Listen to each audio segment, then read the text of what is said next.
अब थोड़ा इतिहास में जाते हैं कि आखिर इजराइल और ईरान का इतिहास क्या है, कब कब आमने सामने आए, कब कब दोस्ती रही। इसके लिए हमें बहुत पीछे जाना होगा, बहुत पीछे, यानी कि प्रथम विश्व युद्ध में। प्रथम विश्व युद्ध कब हुआ था? 1914 से 1918 के बीच में प्रथम विश्व युद्ध हुआ था। अगर हम उस विश्व युद्ध को देखें तो कौन कौन आमने सामने था, तो सीधे तौर पर ब्रिटेन और फ्रांस। ब्रिटेन और फ्रांस की अगर हम बात करते हैं तो ऐसा कहा जाता है कि भाई जहां से सूरज उगता है वहां से जहां सूरज डूबता है वहां तक उस समय पर ब्रिटेन और फ्रांस का राज हुआ करता था, यानी कि पूरी दुनिया में ब्रिटेन और फ्रांस का एक तरफ से राज था। अब दूसरी तरफ हम देखते हैं तो वहां पर ऑटोमन साम्राज्य था। ऑटोमन साम्राज्य के साथ ये युद्ध लड़ा गया था, यानी कि एक तरफ ब्रिटेन, फ्रांस, इटली, रूस और अमेरिका जैसे देश थे। दूसरी तरफ जो ऑटोमन साम्राज्य था वो बहुत बड़ा साम्राज्य था, यूरोप में ये युद्ध लड़ा गया था। और बहुत बड़ा साम्राज्य होने के साथ साथ उसके साथ जर्मनी, ऑस्ट्रिया, हंगरी जैसे देश जो है वो दूसरी साइड थे, यानी कि ऑटोमन साम्राज्य के साथ ये देश थे। अब दोनों के बीच जब युद्ध लड़ा जा रहा था, इस युद्ध की शुरुआत में ही जो है वो 3 समझौते इस युद्ध के दौरान हुए थे। 3 समझौतों में जो तीसरा समझौता है उससे कनेक्शन है इजराइल और ईरान का। इजराइल का उससे मेन तौर पर कनेक्शन है।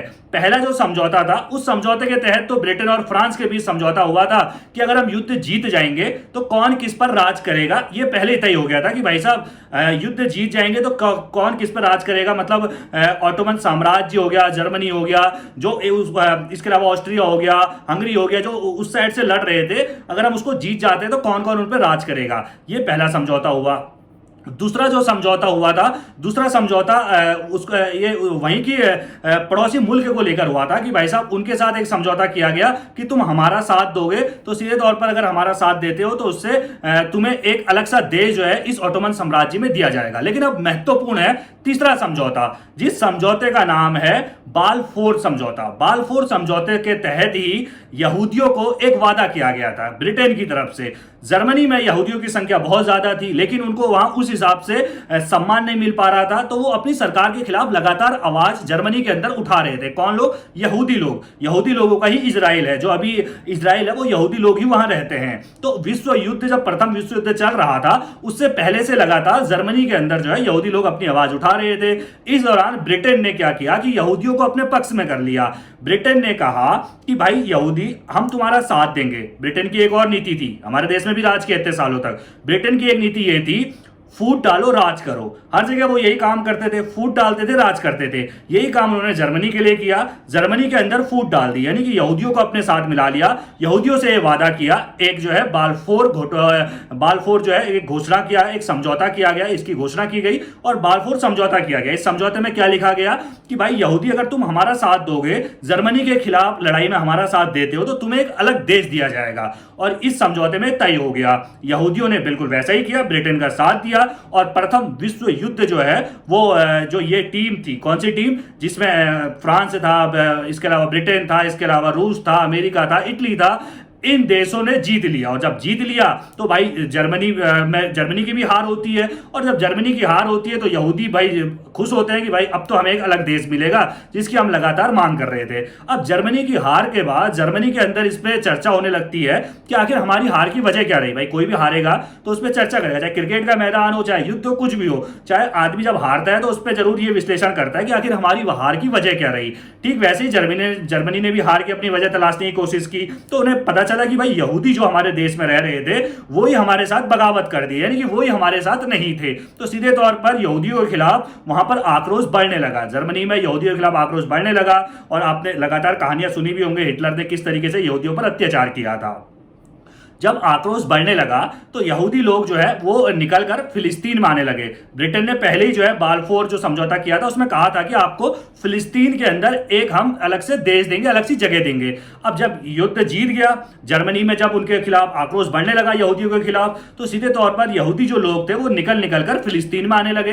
फिलिस्तीन में अपनी कॉलोनियां बनाने लगे और कॉलोनी बनाते बनाते पूरे दुनिया भर में जितने यहूदी लोग थे वो सब यहां बस गए, क्योंकि ब्रिटेन ने एक समझौता किया था, प्रथम विश्व युद्ध जीतेंगे तो भाई हमारा राज हो जाएगा, जीते तो जिसका जो जीता उसका राज, और जब हमारा राज हो जाएगा तो हम तुम्हें एक अलग सा देश देंगे, एक अलग सी जगह देंगे रहने के लिए फिलिस्तीन के अंदर। और वो जगह दे दी जाती है जब जर्मनी से अधिकतर जो है यहूदी जब बगावत करते हैं जर्मनी के खिलाफ, जब युद्ध चल रहा होता है, जब अंदर से ही कहते हैं ना कि अपना एक घर में विभीषण हो, तो वही हाल यहाँ पर होता है और इसीलिए जर्मनी हारता है और यहूदियों को अलग देश देने की बात होती है, तो वो फिलिस्तीन में आके बसने लगते हैं। प्रथम विश्व युद्ध खत्म हुआ, बात आती है द्वितीय विश्व युद्ध की। द्वितीय विश्व युद्ध के समय भी यही सारी चीजें होती हैं, लेकिन जब 1948 आता है तो यूएन में, यानी कि यूएन में इजराइल नाम का एक अलग देश बना दिया जाता है फिलिस्तीन से अलग। फिलिस्तीन को दो हिस्सों में बांट दिया, एक इजराइल अलग देश हो गया, एक फिलिस्तीन अलग देश हो गया। अब यहां पर भी क्या होता है कि इजराइल को बड़ा हिस्सा दिया जाता है, फिलिस्तीन को छोटा हिस्सा दिया जाता है। इसकी हम कभी विस्तार से डिटेल में इसकी चर्चा करेंगे। इजराइल के हमने किया भी एक बार कि इजराइल का बंटवारा किस तरीके से होता है, फिलिस्तीन किसको दिया गया,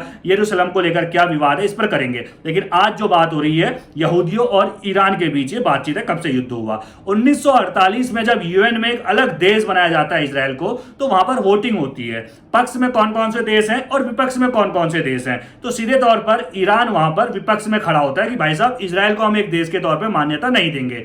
भारत भी वहां पर खड़ा होता है कि हम भी नहीं देंगे, यानी कि भारत भी ईरान के साथ ही उस समय खड़ा होता है। अब उस समय की जो हमारी स्थिति थी, उस समय के जो हमारे विदेशों से संबंध थे, उसके हिसाब से हम मिडिल ईस्ट की तरफ थे और हम सीधे तौर पर ईरान, इराक इनके साइड इनसे हमारा जो है ज्यादा मेल जोल हुआ करता था। तो हम भी जो है इजराइल को उस समय मान्यता नहीं देते। 1948 में ईरान भी मान्यता नहीं देता, लेकिन यूएन में प्रस्ताव पास हो जाता है और इजराइल एक देश के तौर पर सामने आता है।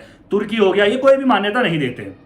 लेकिन फिर आगे बात बढ़ती है, जब आगे 1950-51 का दौर आता है, उस समय पे अमेरिका के द्वारा ईरान में तख्ता पलट कर दिया जाता है। तख्ता पलट करना मतलब कि वहां की जो सरकार थी उसे उखाड़ कर दूसरी सरकार वहां पे स्थापित कर दी जाती है। अब जो दूसरी सरकार ईरान में बनाई गई है वो सीधे तौर पर अमेरिका का अपना पपेट था, यानी कि अपने इशारों में नाचने वाली सरकार यहां पे ईरान में अमेरिका बना देता है। और उस शासक का नाम था शाह रजा पहलवी को 1951 में ईरान की कमान दे दी जाती है। अब जब शाह रजा पहलवी यहां पर शासन करते हैं ईरान के अंदर, तो सीधे तौर पर भाई अमेरिका का हस्तक्षेप था। तो जब अमेरिका का सीधे तौर पर इशारों पे सब कुछ हो रहा है, तो जो ईरान है वो बहुत तेजी के साथ विकसित तो होता ही होता है, और साथ में वहां पर वेस्टर्न कल्चर आता है, यानी कि जो इस्लामिक देश था अब वहां पर वेस्टर्न कल्चर आ रहा है। जैसे आज आप दुबई को देखते हैं, यूएई को देखते हैं, कितने तरीके से वेस्टर्न हो चुका है, लोग कितना वेस्टर्न वहां पर हो रहे हैं, यानी कि विदेशी चीजों को अपना रहे हैं। लेकिन ऐसा ईरान में पहले नहीं हुआ करता था। लेकिन जब अमेरिका ने अपना पपेट बैठाल दिया, यानी कि जब वहां पे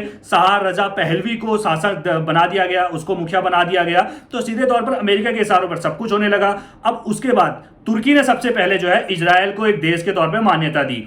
इस मिडिल ईस्ट की मैं बात कर रहा हूं, तुर्की ने एक मुस्लिम देश के तौर पे मैं बात कर रहा हूं कि तुर्की ने सबसे पहले इजराइल को मान्यता दी। उसके बाद दूसरे नंबर पर देश मान्यता देने वाला ईरान ही था, जिसके साथ अभी युद्ध चल रहा है।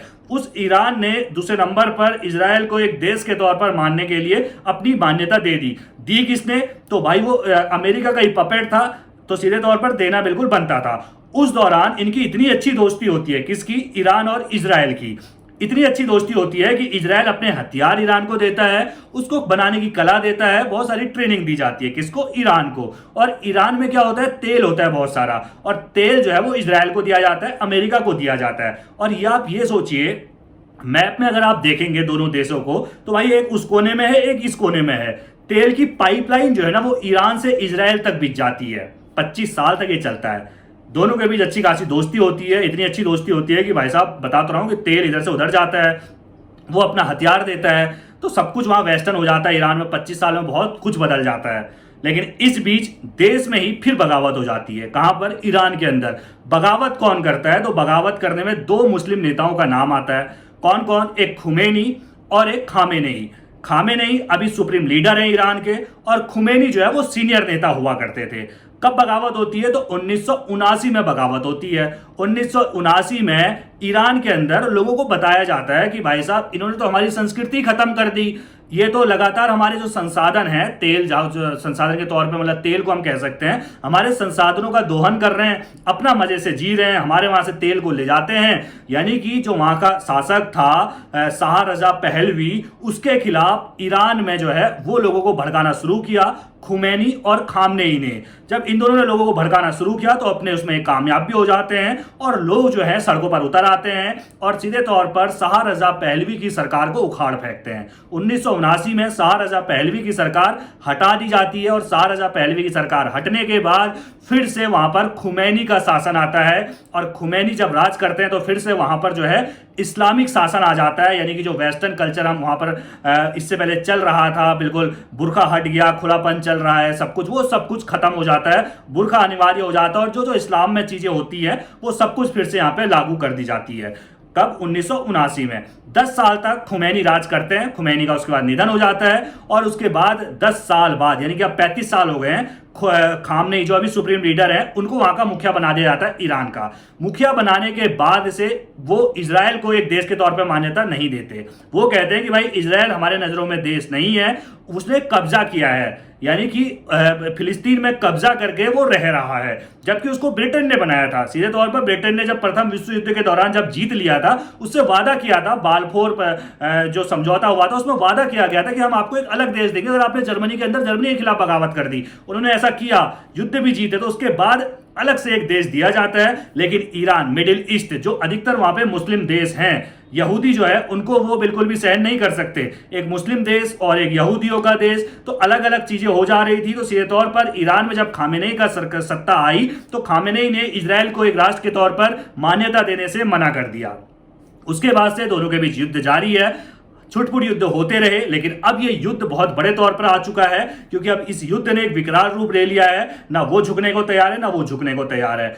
इजराइल का कहना है तुम परमाणु हथियार बना नहीं सकते, ईरान का कहना है कि तुमने हम पे हमला करा तो करा कैसे, अब हम बदला लेके रहेंगे। खामेनेई को लेकर जो है वो आक्रोश लगातार बढ़ता जा रहा है। तो आप पूरी हिस्ट्री समझ गए होंगे भाई, प्रथम विश्व युद्ध से किस तरीके से ईरान और इजराइल की अच्छी दोस्ती भी रही, अमेरिका की उसमें भूमिका रही, लेकिन ईरान कभी भी जो है इजराइल को भाता नहीं था। अगर हम उसका इस्लामिक संस्कृति को देखें तो उसने कभी भी इजराइल को जो है वो मान्यता नहीं दी, भले ही अमेरिका ने वहां पर सत्ता परिवर्तन करके जरूर इजराइल को मान्यता दिलाई और मान्यता दिला के दोनों के बीच दोस्ती भी रही और इस दोस्ती के चर्चे लंबे रहे।